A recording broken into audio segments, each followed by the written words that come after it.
L'Union départementale CGT du Cantal s'insurge et dénonce cette répression inadmissible à l'encontre d'Éric, militant CGT et membre de notre CE, qui chaque jour œuvre pour la défense des intérêts individuels et collectifs des salariés.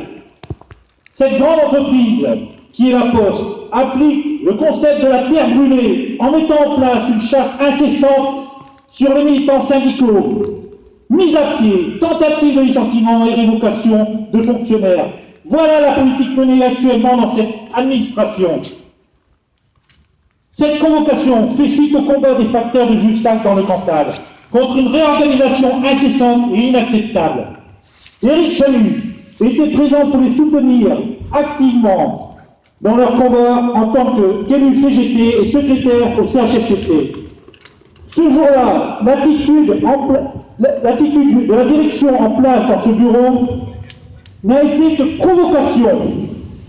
Et aujourd'hui, il est convoqué un entretien préalable en vue d'une sanction au motif d'une altercation verbale avec ce directeur. La direction de la Poste, dans sa logique de restructuration permanente et fermeture des bureaux de poste dans notre département, profite de cette occasion pour tenter de sanctionner un délégué CGT. Nous sommes face à une répression antisyndicale orchestrée contre les militants CGT dont le seul crime, c'est le rôle qu'ils jouent dans sa fonction, défendre les intérêts individuels et collectifs des salariés pour gagner sur l'emploi, les conditions de vie et le travail et proposer d'autres solutions pour l'avenir des salariés dans leur département.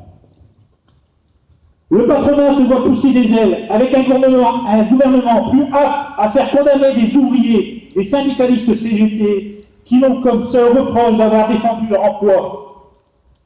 Alors que les patrons délinquants en col blanc, qui bafouent le code du travail au quotidien, qui fraudent le fisc au travers des paradis fiscaux, licencient en toute impunité, ne sont jamais inquiétés. La Poste n'est pas en reste, puisqu'elle touche 350 millions d'euros de CICE chaque année. Normalement, pour créer des emplois, améliorer les conditions de travail. Comment est utilisé cet argent? Messieurs les dirigeants, répondez. Il est gracieusement offert sans contrepartie. Depuis plusieurs années, la CGT n'a cesse de dénoncer ce que deviennent nos services publics en territoire rural. Les inégalités chez les usagers, les déserts géographiques en fonction du département. Nos camarades de la FAP combattent tous les jours cette politique mise en place dans leur entreprise. Et Éric est un ardent défenseur de nos services publics. L'Union départementale CGT est révoltée et apporte tout son soutien fraternel à Éric. Rien ne peut justifier un tel acharnement contre notre camarade, si ce n'est de ne vouloir museler les salariés en profitant de l'état d'urgence pour casser tous les acquis sociaux et le code du travail.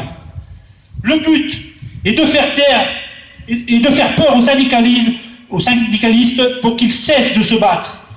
La liberté d'expression doit vivre et non faire place à la dictature dictée par certains.